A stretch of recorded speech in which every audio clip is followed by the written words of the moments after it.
बृहस्पतिवार व्रत कथा। ओम ब्रह्मा बृहस्पते नमः। ओम श्री गुरुवे नमः। प्रिय श्रोताओं, बृहस्पतिवार व्रत के पावन अवसर पर आइए बृहस्पति देव की महिमा से युक्त इस पुण्यदायक कथा का श्रवण करते हैं। प्राचीन समय की बात है, भारतवर्ष में एक अत्यंत प्रतापी धर्मात्मा और दानी राजा राज्य करता था। वह प्रतिदिन गरीबों, ब्राह्मणों, साधुओं और असहाय लोगों की सहायता किया करता था। उसके द्वार से कोई भी याचक खाली हाथ नहीं लौटता था। राजा का मानना था कि धन का सदुपयोग दान और परोपकार में ही है, किंतु उसकी रानी का स्वभाव राजा से बिल्कुल विपरीत था। उसे दान पुण्य करना बिल्कुल अच्छा नहीं लगता था। वह न तो स्वयं भगवान का पूजन करती थी और न ही किसी ज़रूरतमंद को कुछ देना पसंद करती थी। इतना ही नहीं, वह राजा को भी बार बार दान देने से रोकती रहती थी। एक दिन राजा अपने कुछ सैनिकों के साथ वन में शिकार खेलने चला गया। राजा के जाने के बाद महल में रानी और उसकी दासी ही थी। उसी समय देवगुरु बृहस्पति भगवान एक साधु का वेश धारण करके महल में भिक्षा मांगने पहुँचे। साधु महाराज ने द्वार पर आकर कहा, देवी मुझे भिक्षा प्रदान कीजिए। रानी ने उन्हें ऊपर से नीचे तक देखा और भिक्षा देने से साफ मना कर दिया। फिर वह कहने लगी, महाराज मैं तो इस दान पुण्य से बहुत परेशान हो चुकी हूँ। मेरे पति दिन रात लोगों में धन बांटते रहते हैं। मेरी तो यही इच्छा है कि हमारा सारा धन समाप्त हो जाए, जिससे यह दान पुण्य का झंझट ही खत्म हो जाए। रानी की बातें सुनकर साधु बोले, देवी तुम बड़ी विचित्र बात करती हो। संसार में सभी लोग धन, वैभव और संतान की कामना करते हैं। यदि तुम्हारे पास पर्याप्त धन है तो उससे भूखों को भोजन कराओ, प्यासों के लिए प्याऊ बनवाओ, निर्धनों की सहायता करो, कन्याओं के विवाह करवाओ और यात्रियों के लिए धर्मशालाएं बनवाओ। ऐसे कार्यों से इस लोक और परलोक दोनों में यश प्राप्त होता है। लेकिन रानी पर साधु के उपदेश का कोई प्रभाव नहीं पड़ा। वह बोली, महाराज आप मुझे यह सब मत समझाइए। मैं ऐसा धन नहीं चाहती जिसे लोगों में बांटना पड़े।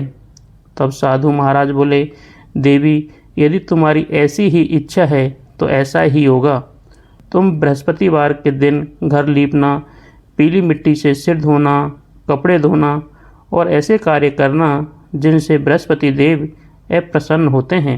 शीघ्र ही तुम्हारा सारा वैभव नष्ट हो जाएगा। इतना कहकर वे साधु वहाँ से अंतर्ध्यान हो गए। रानी ने साधु की बातों को सच मानकर वैसा ही करना शुरू कर दिया। देखते ही देखते केवल 3 बृहस्पतिवार बीते और राजमहल की सारी धन संपत्ति नष्ट होने लगी। घर में दरिद्रता का वास हो गया। जो महल कभी वैभव से भरा रहता था, वहाँ अब भोजन तक का संकट खड़ा हो गया। धीरे धीरे ऐसी स्थिति आ गई कि राजा, रानी और उनका परिवार भोजन के लिए भी तरसने लगा। एक दिन राजा ने रानी से कहा, हे रानी, अब मैं दूसरे प्रदेश में जाकर कुछ कार्य करूँगा।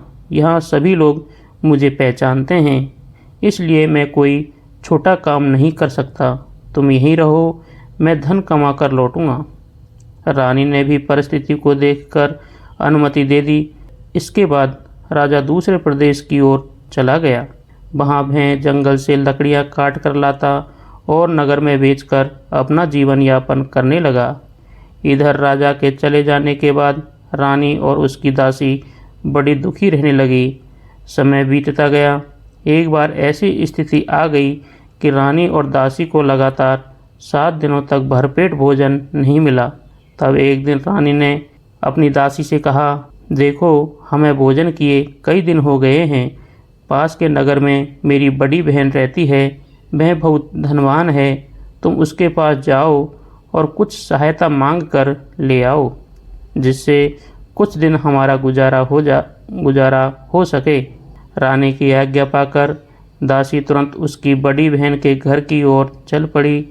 संयोग से उस दिन गुरुवार था और रानी की बहन श्रद्धा भाव से बृहस्पतिवार व्रत की कथा सुन रही थी। दासी ने पहुंचकर अपनी रानी का संदेश सुनाया, लेकिन कथा चल रही होने के कारण रानी की बहन ने उस समय उससे कोई बात नहीं की। जब काफ़ी देर तक कोई उत्तर नहीं मिला तो दासी को बड़ा दुख हुआ। उसे लगा कि धनवान होने के कारण रानी की बहन ने उनका अपमान किया है। निराश होकर वह वापस महल लौटी और रानी को सारी बात बता दी। दासी की बातें सुनकर रानी और भी दुखी हो गई। वह अपने भाग्य को कोसने लगी। उधर जब कथा समाप्त हुई और पूजन पूरा हो गया तो रानी की बहन को ध्यान आया कि उसकी बहन की दासी आई थी और वह उससे बात नहीं कर सकी। यह सोचकर मैं तुरंत अपनी बहन के घर पहुंची। घर पहुंचकर उसने प्रेम से कहा, हे बहन, मुझे क्षमा करना। आज मैं बृहस्पतिवार व्रत की कथा सुन रही थी। कथा के बीच न तो उठना उचित होता है और न ही किसी से बातचीत करना, इसलिए मैं दासी से कुछ नहीं बोल सकी। अब बताओ वह किस कार्य से आई थी? यह सुनकर रानी की आंखों में आंसू भर आए। वह बोली, बहन, अब तुमसे क्या छिपाना, हमारे घर की दशा बहुत खराब हो चुकी है। खाने के लिए अन्न का एक दाना भी नहीं बचा। मैं और मेरी दासी कई दिनों से भूखे हैं। राजा भी धन कमाने के लिए दूसरे प्रदेश चले गए हैं। इतना कहते कहते रानी रोने लगी। उसने अपनी सारी विपत्ति विस्तार से अपनी बहन को सुना दी। रानी की बहन ने उसे धैर्य बंधाते हुए कहा, देखो बहन, भगवान बृहस्पति सबकी मनोकामनाएं पूर्ण करते हैं। शायद तुम्हारे घर में कहीं अन्न रखा हो। पहले तो रानी को उसकी बात पर विश्वास नहीं हुआ, परंतु बहन के बार बार कहने पर उसने दासी को घर के भीतर देखने के लिए भेजा। जब दासी अंदर गई तो उसने देखा कि एक घड़ा अन्न से भरा हुआ रखा है।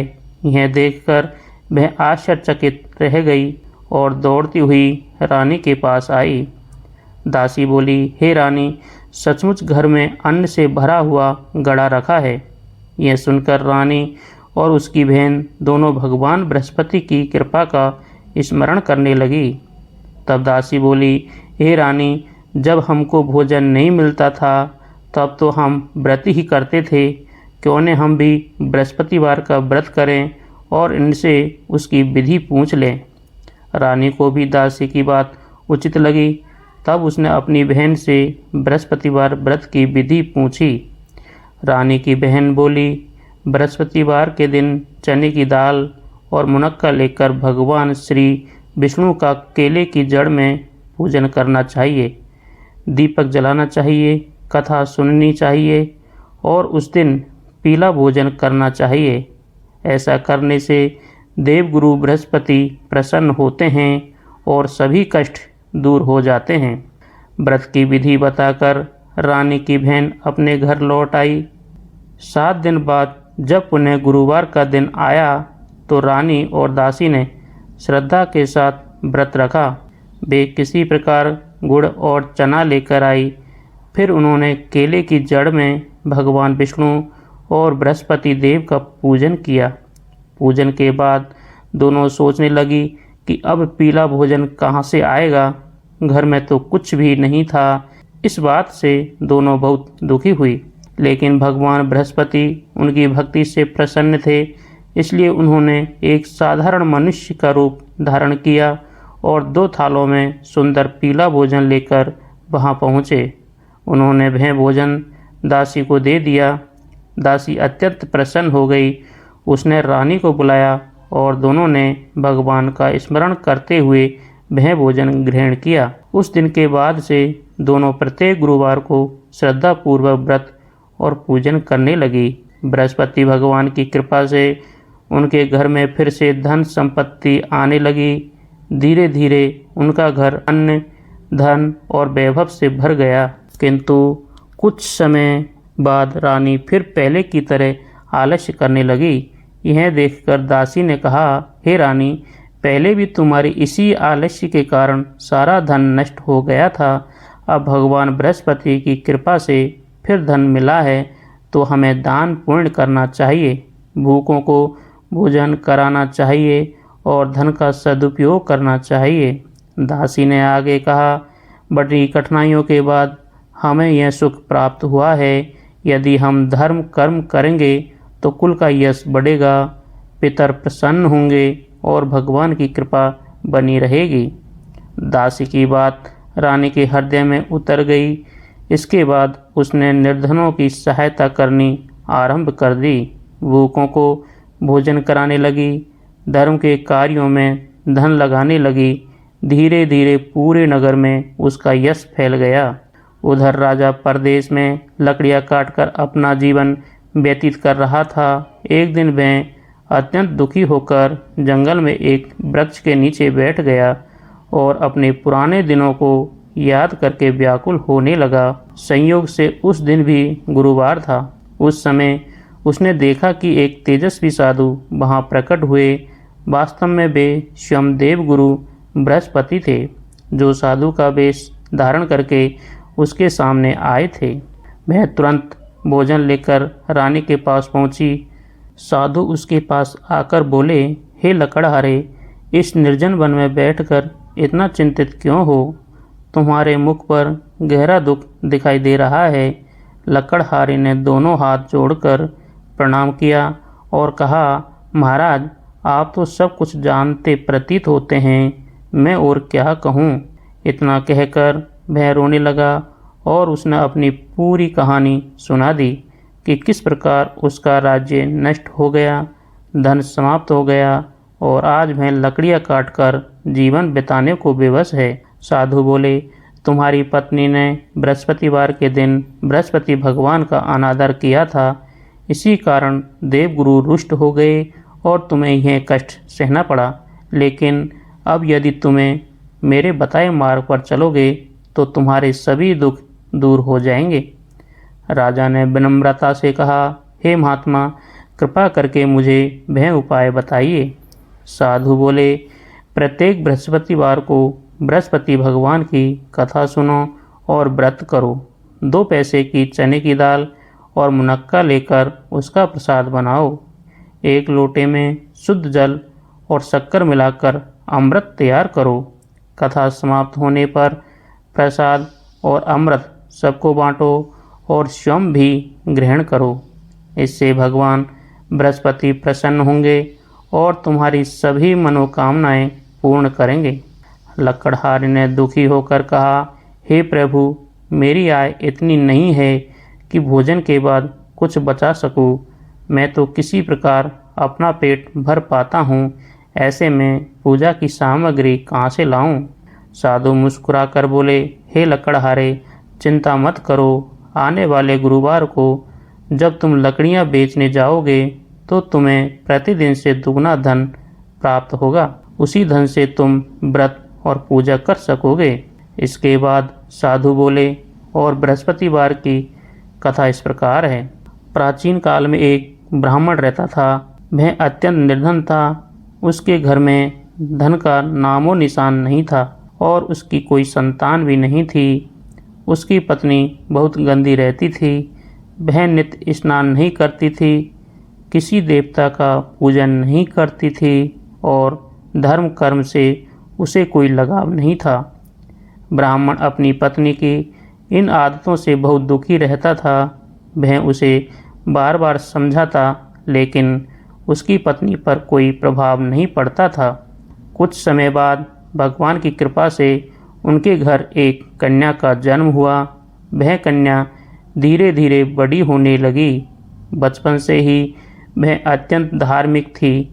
प्रतिदिन प्रातःकाल उठकर स्नान करती, भगवान विष्णु का नाम जपती और बृहस्पतिवार का व्रत रखती थी। जब वह पाठशाला जाती तो अपनी मुट्ठी में जौ भरकर ले जाती और रास्ते में उन्हें बिखेरती जाती। बृहस्पति भगवान की कृपा से वे जौ सोने के बन जाते थे। लौटते समय वह उन्हें बीनकर घर ले आती थी। एक दिन वह कन्या उन सोने के जौं को सूप में फटक फटक कर साफ कर रही थी। तभी उसकी माता ने उसे देखा और कहा, हे बेटी, जब जौ सोने के हैं तो इन्हें साफ करने के लिए सूप भी सोने का होना चाहिए। माता की बात सुनकर कन्या के मन में यह बात बैठ गई। अगले दिन बृहस्पतिवार था।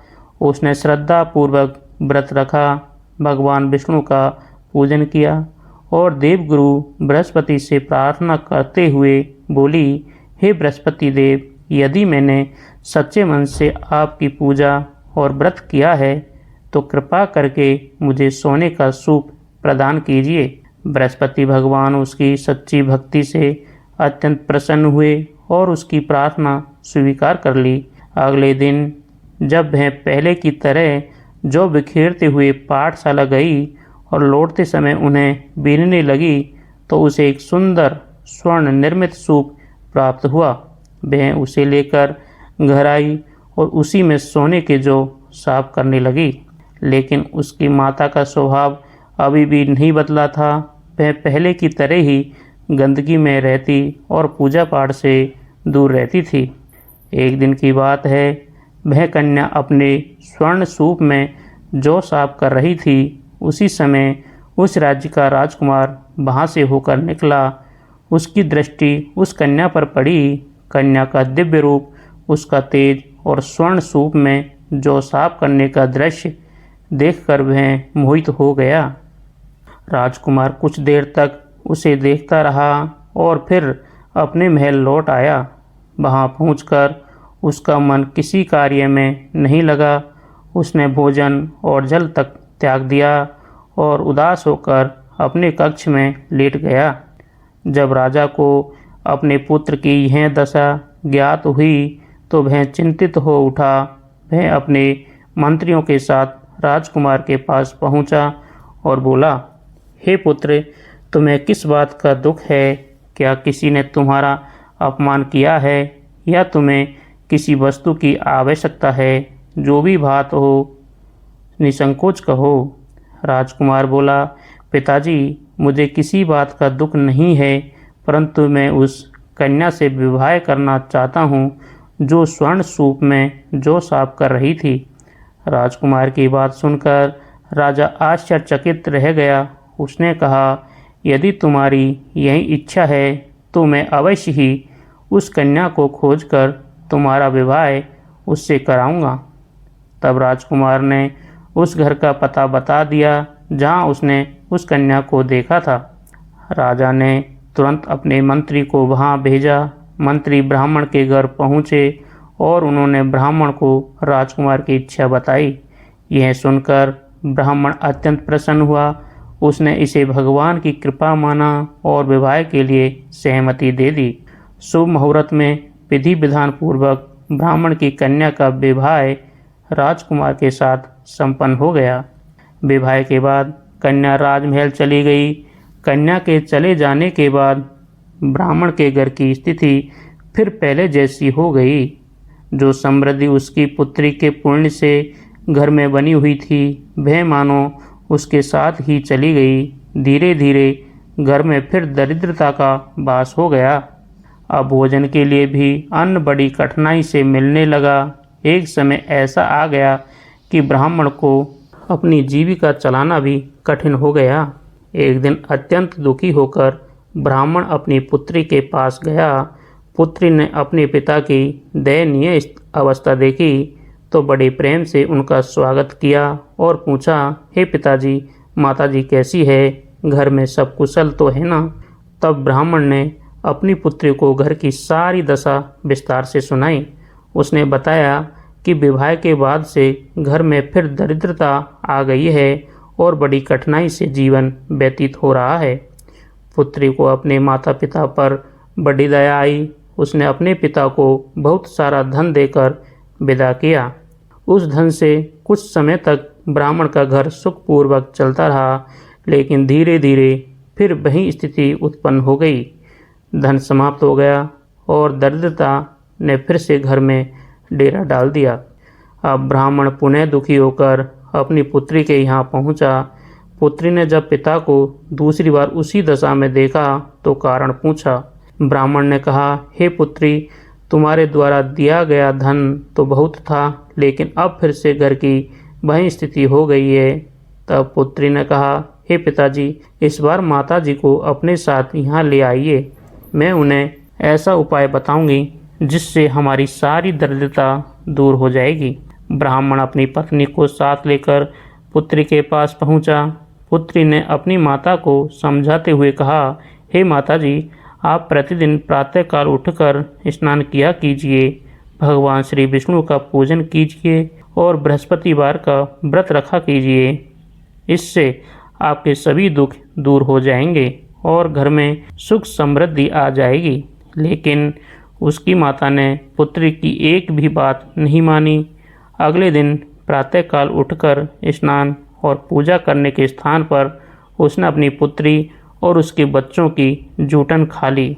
जब पुत्री को यह बात पता चली तो उसे बहुत दुख हुआ। उसने समझ लिया कि जब तक माता की आदत नहीं बदलेगी तब तक उनका कल्याण नहीं हो सकता। एक दिन उसने एक कोठरी खाली करवाई और अपनी माता को उसमें बंद कर दिया। फिर अगले दिन प्रातःकाल उन्हें बाहर निकाला, स्नान कराया, स्वच्छ वस्त्र पहनाए और भगवान का पूजन करवाया। धीरे धीरे उसकी माता की बुद्धि बदलने लगी।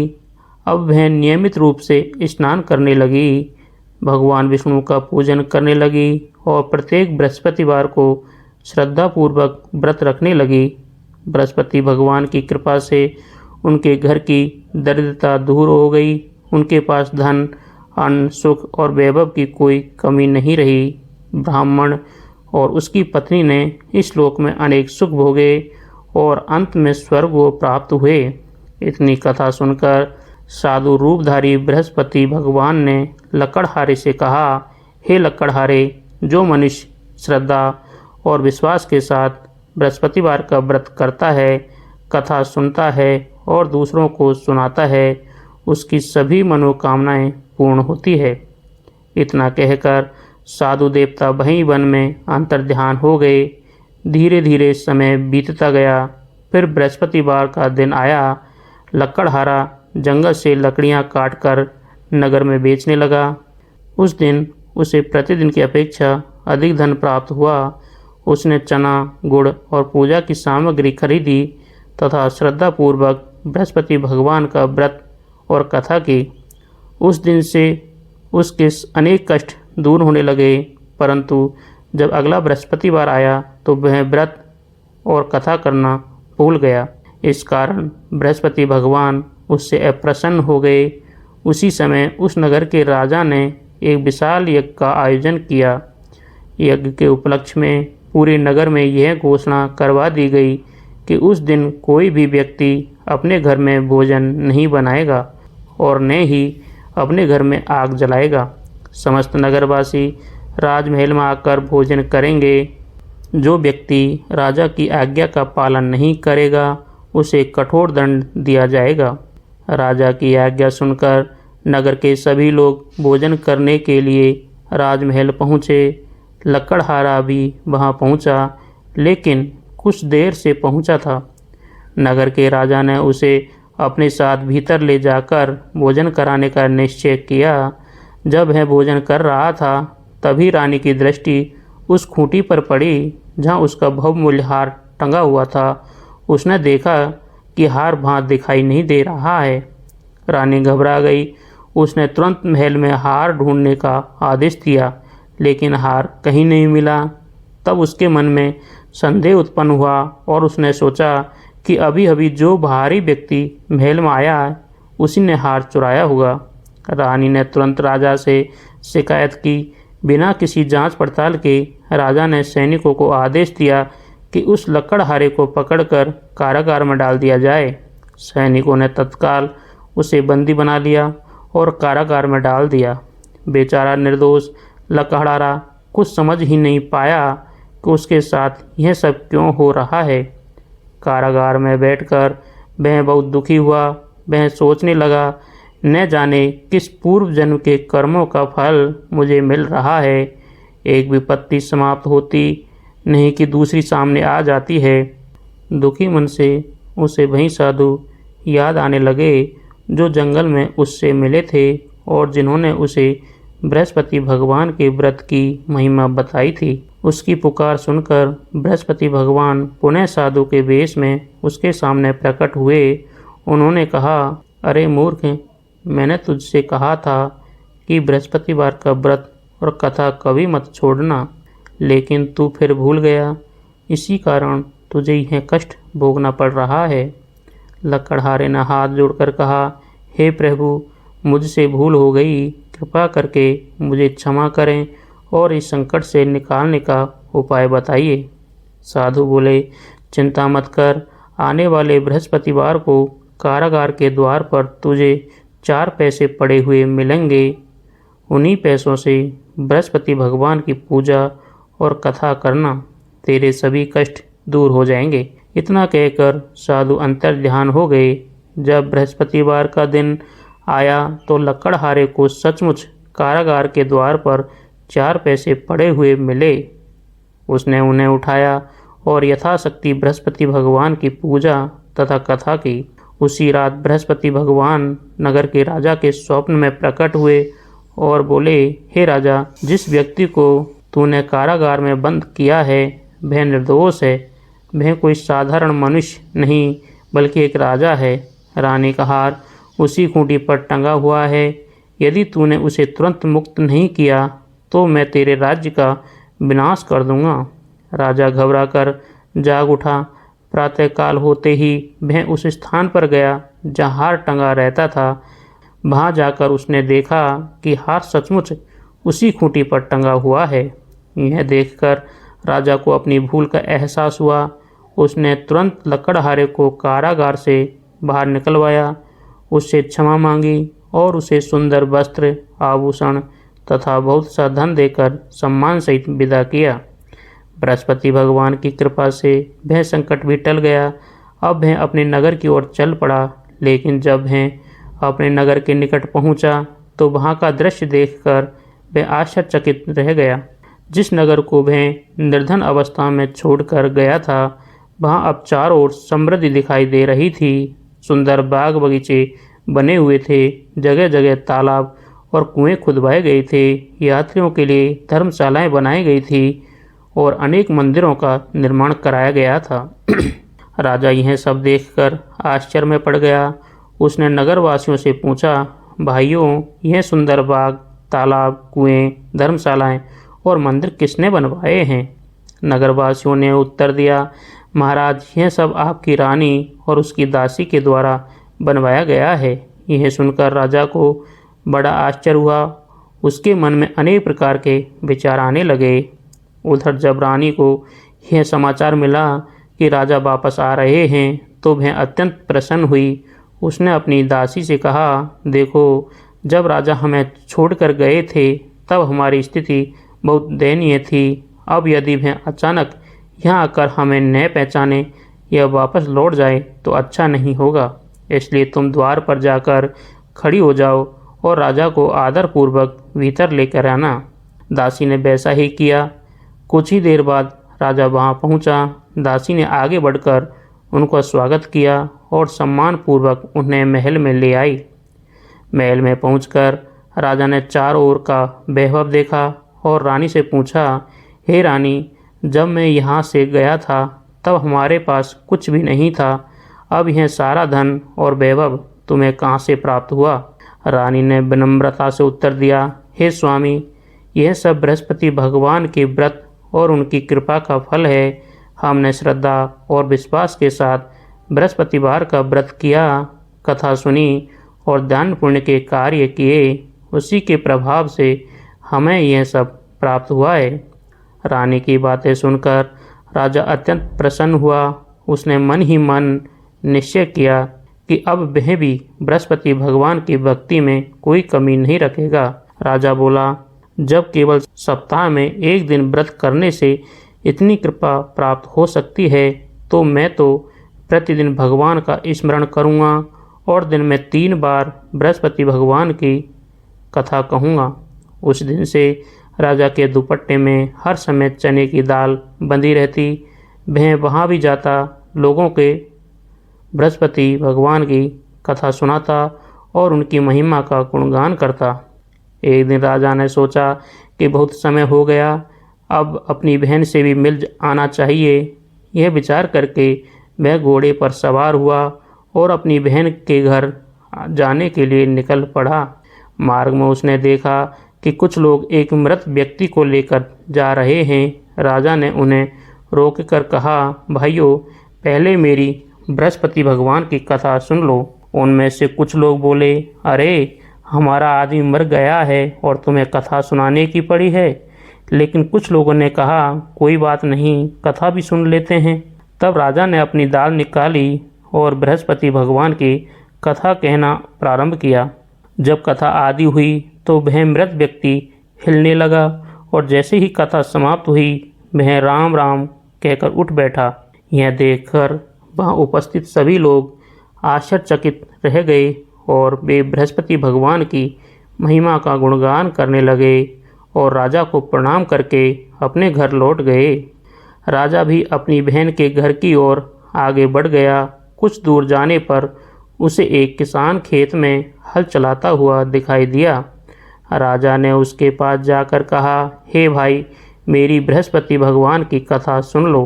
किसान बोला, जब तक मैं तेरी कथा सुनूंगा तब तक मैं अपने खेत की 4 क्यारियां और जोत लूँगा। मुझे काम करने दे, तू अपनी कथा किसी और को सुनाना। यह सुनकर राजा वहाँ से आगे बढ़ गया, लेकिन जैसे ही वह कुछ दूर पहुँचा, किसान के दोनों बैल अचानक ज़मीन पर गिर पड़े और किसान के पेट में भयंकर दर्द होने लगा। वह तड़पने लगा। उसी समय उसकी माता उसके लिए रोटी लेकर खेत पर आई। उसने अपने पुत्र को पीड़ा में तड़पता देखा तो घबरा गई और कारण पूछा। किसान ने सारी बात बता दी कि एक घुड़सवार आया था और बृहस्पति भगवान की कथा सुनाने को कह रहा था, लेकिन मैंने कथा सुनने से मना कर दिया। यह सुनते ही बुढ़िया तुरंत राजा के पीछे दौड़ी और जाकर बोली, हे भाई, तुम वापस चलो, मैं तुम्हारी कथा सुनूंगी। मेरे खेत पर चलकर कथा सुनाओ। राजा उसके साथ खेत पर आया और बृहस्पति भगवान की कथा सुनाने लगा। जैसे ही कथा समाप्त हुई, किसान के पेट का दर्द दूर हो गया और उसके बैल भी उठकर खड़े हो गए। यह देखकर किसान और उसकी माता दोनों अत्यंत प्रसन्न हुए और बृहस्पति भगवान को प्रणाम करने लगे। इसके बाद राजा अपनी बहन के घर पहुंचा। बहन ने अपने भाई का बड़े प्रेम और आदर के साथ स्वागत किया। उसने राजा के रहने और भोजन की उत्तम व्यवस्था की। अगले दिन प्रातःकाल जब राजा जागा तो उसने देखा कि सभी लोग भोजन कर रहे हैं। तब उसने अपनी बहन से कहा, हे बहन, क्या यहाँ कोई ऐसा व्यक्ति है जिसने अभी भोजन न किया हो? मैं उसे बृहस्पति भगवान की कथा सुनाना चाहता हूँ। बहन बोली, भैया, यहाँ तो सभी लोग सुबह जल्दी भोजन कर लेते हैं, फिर भी मैं पड़ोस में जाकर देखती हूँ। यह कहकर वह घर घर घूमने लगी, लेकिन उसे कोई ऐसा व्यक्ति नहीं मिला जिसने भोजन न किया हो। अंत में वह एक कुम्हार के घर पहुँची। वहाँ उसका पुत्र बहुत बीमार पड़ा हुआ था। बीमारी के कारण उस घर में 3 दिनों से किसी ने भोजन नहीं किया था। राजा की बहन ने कुमार से कहा, मेरा भाई बृहस्पति भगवान की कथा सुनाना चाहता है, क्या तुम कथा सुनोगे? कुमार तुरंत तैयार हो गया। राजा वहाँ पहुँचा और श्रद्धा के साथ बृहस्पति भगवान की कथा सुनाने लगा। कथा समाप्त होते ही कुमार का बीमार पुत्र स्वस्थ हो गया। उसके शरीर की सारी पीड़ा दूर हो गई। यह चमत्कार देखकर सभी लोग आश्चर्यचकित रह गए। नगर में चारों ओर बृहस्पति भगवान की महिमा और राजा की भक्ति की चर्चा होने लगी। अब जो भी है समाचार सुनता, वह बृहस्पति भगवान की कथा सुनने के लिए उत्सुक हो जाता था। एक दिन राजा ने अपनी बहन से कहा, हे बहन, अब मैं अपने नगर वापस जाऊंगा, तुम भी मेरे साथ चलने की तैयारी कर लो। यह सुनकर बहन अपनी सास के पास गई और सारी बात बताई। तब उसकी सास बोली, बेटी, तुम अपने भाई के यहाँ चली जाओ, लेकिन अपने बच्चों को साथ मत ले जाना। तुम्हारे भाई की कोई संतान नहीं है, कहीं ऐसा न हो कि बच्चों को देखकर उनका मन अधिक दुखी हो जाए। बहन ने सास की आज्ञा मान ली। इसके बाद वह अपने भाई के पास आई और बोली, भैया मैं तो आपके साथ चलने को तैयार हूँ, लेकिन मेरे बच्चे मेरे साथ नहीं जाएंगे। यह सुनकर राजा बोला, बहन जब तुम्हारे बच्चे ही साथ नहीं चलेंगे तो फिर तुम्हारा अकेले जाना भी किस काम का है। राजा के मन को यह बात बहुत लगी। वह उदास हो गया और दुखी मन से अपनी बहन के घर से विदा लेकर अपने नगर लौट आया। घर पहुंचकर उसने रानी से कहा, हम बड़े अभागे हैं, हमारे कोई संतान नहीं है। आज बहन के यहाँ भी यही बातें सुनने को मिली। अब तो मुझे अपना जीवन व्यर्थ लगता है। राजा की बात सुनकर रानी ने प्रेम से कहा, हे स्वामी, निराश क्यों होते हैं? बृहस्पति भगवान ने हमें सब कुछ दिया है। उन्होंने हमारी दरिद्रता दूर की, हमें सुख और वैभव दिया। वे चाहेंगे तो हमें संतान भी अवश्य देंगे। रानी के ये वचन सुनकर राजा को कुछ सांत्वना मिली। उसी रात जब राजा सोया हुआ था तब बृहस्पति भगवान उसके स्वप्न में प्रकट हुए। उन्होंने राजा से कहा, हे राजन, चिंता मत करो, तुम्हारी रानी गर्भवती है। समय आने पर तुम्हें एक सुंदर और तेजस्वी पुत्र की प्राप्ति होगी। स्वप्न में बृहस्पति भगवान के दर्शन पाकर राजा अत्यंत प्रसन्न हुआ। प्रातःकाल उठते ही उसने रानी को सारी बात बताई। समय बीतता गया। 9 महीने पूर्ण होने पर रानी ने एक सुंदर पुत्र को जन्म दिया। राजमहल में आनंद छा गया। पूरे नगर में उत्सव मनाया गया। गरीबों को दान दिया गया और ब्राह्मणों को भोजन कराया गया। पुत्र प्राप्ति से राजा और रानी की खुशी का ठिकाना नहीं रहा। कुछ समय बाद राजा ने रानी से कहा, सुनो रानी, जब मेरी बहन यहाँ आए तो उससे कोई ऐसी बात मत कहना जिससे उसका मन दुखी हो। रानी ने कहा, जैसी आपकी आज्ञा। उधर जब राजा की बहन को यह शुभ समाचार मिला कि उसके भाई के यहाँ पुत्र का जन्म हुआ है तो वह अत्यंत प्रसन्न हुई। वह अनेक उपहार और बधाइयाँ लेकर अपने भाई के घर पहुँची। जब महल में पहुँची तो रानी ने मुस्कुराकर कहा, अरे बहन, तुम घोड़े पर चढ़कर नहीं आई हो क्या, या फिर गधे पर चढ़कर आई हो? बहन ने मुस्कुराते हुए उत्तर दिया, भाभी, यदि मैं उस समय वैसी बातें न कहती, यदि मेरे बच्चों को साथ न लाने की बात न होती तो शायद आपको पुत्र की प्राप्ति भी न होती। यह सब बृहस्पति भगवान की ही लीला है। वे भक्तों की मनोकामनाएं पूर्ण करने के लिए अनेक प्रकार से कार्य करते हैं। इसके बाद उसने बृहस्पति भगवान की महिमा का वर्णन करते हुए कहा, जो मनुष्य श्रद्धा, विश्वास और सच्चे मन से बृहस्पतिवार का व्रत करता है, कथा सुनता है, दूसरों को सुनाता है और भगवान विष्णु तथा देवगुरु बृहस्पति का पूजन करता है, उसकी सभी मनोकामनाएं पूर्ण होती है। भगवान उसकी रक्षा करते हैं और उसे सुख, समृद्धि, संतान तथा यश प्रदान करते हैं। राजा, रानी और वहाँ उपस्थित सभी लोगों ने श्रद्धा से बृहस्पति भगवान का स्मरण किया और जयकारा लगाया। सभी प्रेम से बोलिए, बृहस्पति भगवान की जय, देवगुरु बृहस्पति महाराज की जय। अब सुनिए बृहस्पति देवता की आरती। ओम जय बृहस्पति देवा, स्वामी जय बृहस्पति देवा। छिन छिन भोग लगाऊं, कदली फल मेवा।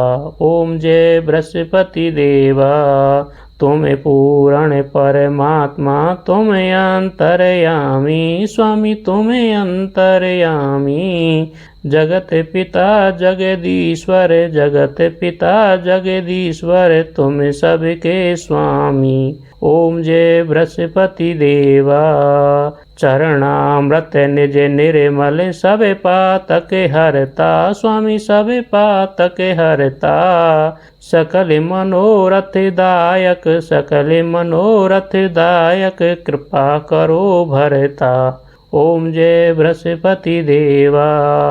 तन मन धन अर्पण कर, जो जन शरण पड़े। स्वामी जो जन शरण पड़े, प्रभु प्रकट तब हो कर, प्रभु प्रकट तब हो कर, आकर द्वार खड़े। ओम जय बृहस्पति देवा। दीन दयाल दयानिधि, भक्तन हितकारी। स्वामी भक्तन हितकारी। पाप दोष सब हरता, पाप दोष सब हरता, भव बंधन हारी। ओम जय बृहस्पति देवा, सकल मनोरथ दायक, सब संशय तारो स्वामी, सब संशय तारो। विषय विकार मिटाओ, विषय विकार मिटाओ, संतन सुखकारी। ओम जय बृहस्पति देवा, जो कोई आरती तेरी प्रेम सहित गावे, स्वामी प्रेम सहित गावे, जेठानंद बंद सो निश्चय पावे। ओम ओम जय बृहस्पति देवा, स्वामी जय बृहस्पति देवा। छिन छिन भोग लगाऊं, कदली फल मेवा। ओम जय बृहस्पति देवा।